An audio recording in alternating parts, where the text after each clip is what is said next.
Hey, welcome back to another installation in the Finale tutorial series. Today we're going to be taking a look through kind of the final prep that I would do in Finale before getting ready to shoot a show. So in the first however many parts there were, we kind of went through general orientation in Finale, started building a song, brought in some music, dropped a bunch of different effects out here. Feeling pretty good. Think this would be a decent show to go shoot at maybe like a little club event. You'd definitely impress your friends if you shot it in your backyard, that type of deal. And so I think I'm pretty much done with what I want to do in Finale for right now.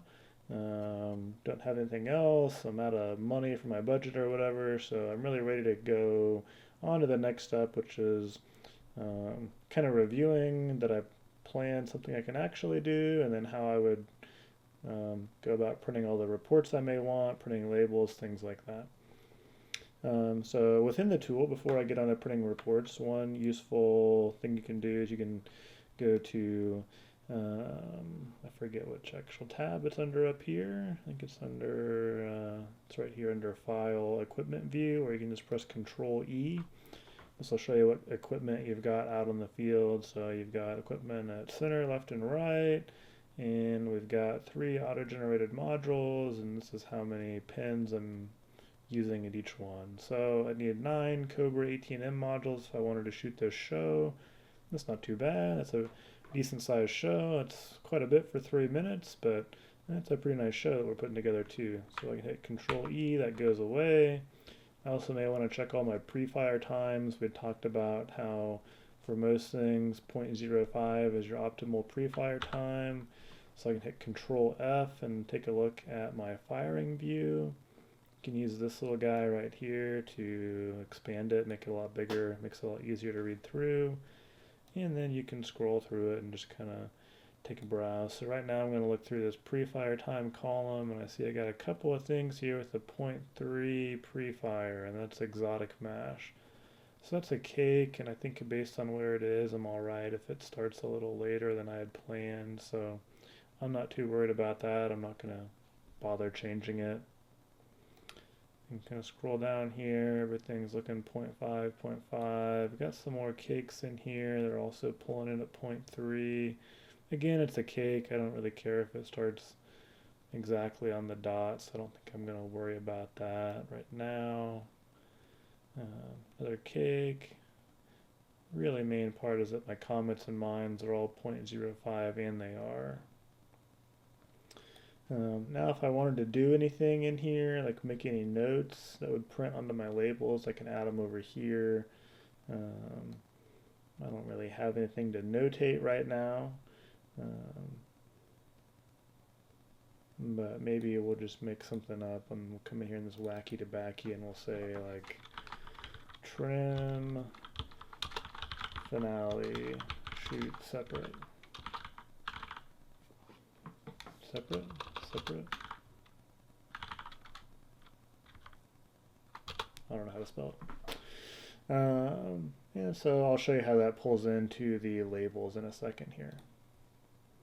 There's some other cool things you can do with Firing View. I think I'll make a separate video, just a short little video on some of the different functionality Firing View provides. It's pretty handy if you need to make some sweeping modifications to your show, like you couldn't get availability on a product or something. For now, I'm going to hit Control F again because I'm done here. That'll disappear my Firing View. That's about all I want to look at in Finale right now. They don't have a lot of great integrated reports. You really have to go over here to File and Print Report.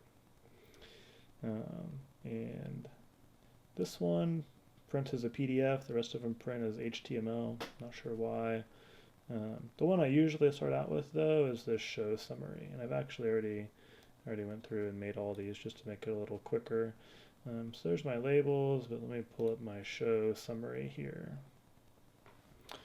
So my show summary is just a basic summary of the show, as it says, and it's going to tell me what different effects I'm using, what type they are, and then if I've got sizes on here, it'll pull them in at the sizes, but kind of really be careful depending on how you got your stuff built, because like Wacky Tobacco is not really a 2.5 inch shell. It is smart enough to know that I don't need any mortars for any of those falling under 2-inch, etc. Usually when I'm pulling this in, I'm looking for a few things. I'm wanting to make sure I don't have any like generic placeholder names left in here that I need to change. So like maybe I would have made my own wacky tobacco effect if I didn't have one, and it would just say 9-shot brocade or something like that. I would want to go change that to wacky tobacco so that people helping me knew what product it was. The other thing I'm usually looking for is just um, how much eMatch am I using, how many modules am I using, how many positions do I have, that type of thing. So this is all a show that I would definitely feel fine doing. Like I said, you start out kind of planning a 1-4 show, and I've definitely shot shows like this at club events before, so certainly fine shooting this, no concerns here. I think the next thing I would usually go on to and look at, there's a bunch of other reports, cue sheet, pull sheet, yada yada yada. I really like this site layout report, which is pretty comprehensive. And this is only available with Finale Business. I don't think you get this with Finale Pro. It recaps you some things here, tells you again how many pins you're using, how many eMatch you're using. You scroll down here, it kind of shows you an overview, that bird's eye view of your different positions. Gives you a show summary, so how many modules are you using, what module numbers are at what position, that type of deal. This is probably a useful screen for someone, not for me. I just ignore it. And then it gets into at each launch position, so it's telling us launch position center for our show tutorial. We got modules 3, 4, and 5, 18 pins here, 18 pins here, 18 pins here. So we nailed that. We're only using 3 here. So we got 2 full modules and 1 module where we're only using 2 pins. So those are both used. Then it pulls in this page. This page I find really useful. So this is, you're going to get this per module. So module 3, here's what you're going to go hook up to module 3. I like to print these pages and stick them in my module boxes so that I know when I'm going out there, I don't have to dig for a sheet. It's right there in the module, and I know everything that's supposed to be hooked up to that module. Some important things to note when it highlights these, that means that you've got 2 devices in that 1 pin. So these will be in series, for example. And then over here, it's going to show you your angles, so these need to be angled in some fashion. And then obviously it's giving you your product name. So that's really helpful. This one, for example, has no devices. That'll be series. It still has some angles that'll be attached to that one. And here's our last module where you can see we've only got 2 pins used out of that whole module. So you get the same type of deal for each position, and ends up being pretty handy. They can get a little overwhelming, or it can be quite a few pages to print for a larger show, but very useful. You get some other interesting or helpful reports as well. The cue sheet is basically a listing of everything in terms of shoot order. The pull sheet is just, I think it's really meant to be like a checklist. So you make sure that you pull all the effects you need. And the rail cue sheet is similar to what we just looked at. It's going to group things by module and show you everything that you need per module. So it's helpful. This is a really helpful report when you're doing continuity on a show, and you need to quickly reference, okay, what's at 6:16? Oh, it's a brocade mine. So that's really helpful. And then the labels, we'll go into how you print labels.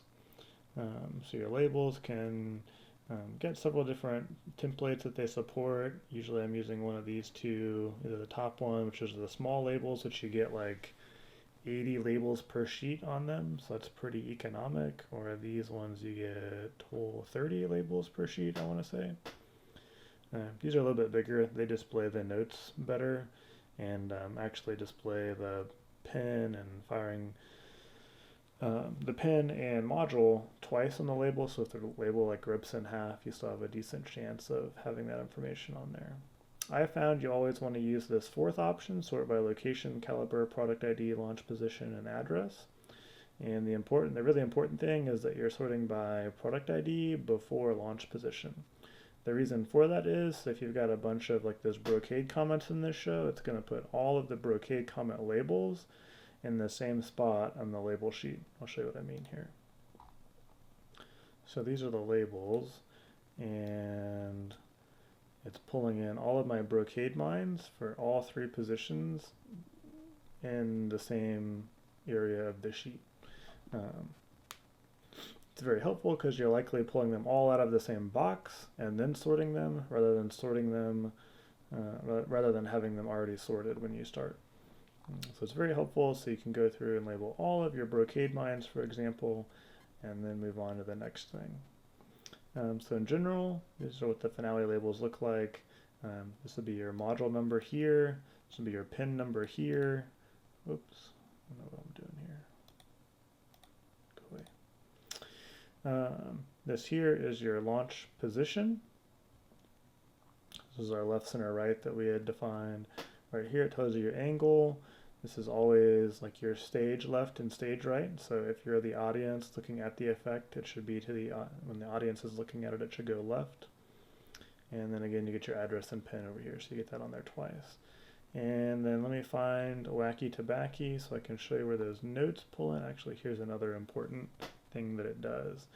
So Finale will tell you if you have like 6.4 here has 3 items all together. This is likely where we have the 2 mines on the sides and a comet up the center. So it's saying this is one of 3 matches together. So when you're going to land that, you've got a visual indicator right on the label that you need to be looking for 2 other things to series all together. And let me find that Wacky Tobacco so we can look at the notes. Oops, no, I generated these before I did that. Let me reprint the labels.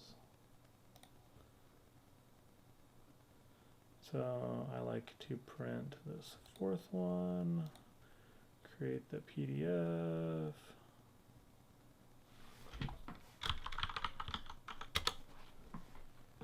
What labels 2?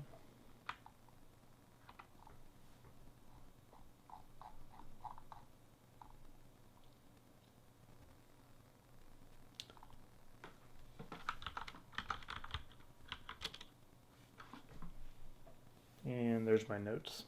So my notes pull in similar to where the notes around if there's multiple pin or multiple effects all in the same pin. But these are my notes: trim, finale, shoot separate.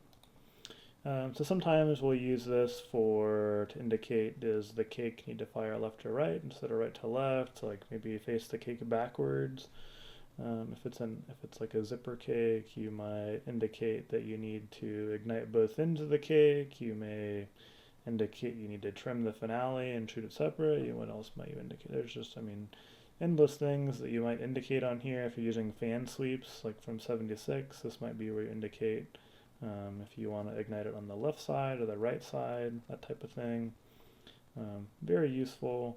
It's also very important that any of your helpers know to look for the notes. A lot of times I've found on some of the bigger shows we work, the notes are there and they're just not being read. So I think those are about all the reports I would go through. When prepping a show, I'd print all these out. I only ever print 1 copy of the labels. You never want multiple copies of labels floating around. And then when I actually attach my labels, I save all my empty sheets and I make sure when I'm done I can account for every page and every page is empty. That way you know you've labeled everything. And then sometimes I'll print a couple of different copies of the actual reports. Like this, I'll usually print a copy so I can put these sheets in each module box, and then I'll print 1 copy that I can kind of clip all together and keep with me as a master reference copy. So I think that takes us through a basic show design and getting ready to go shoot your show and finale. There's probably lots of functionality I haven't covered yet. Haven't even gotten into the simulations, haven't gotten into some of the more finer details of all the different options you can do. I think I'll cover all of those in kind of specific targeted videos. And for now, we'll leave this here. And thanks for watching. Please subscribe to my channel if you haven't. and we'll see you next time.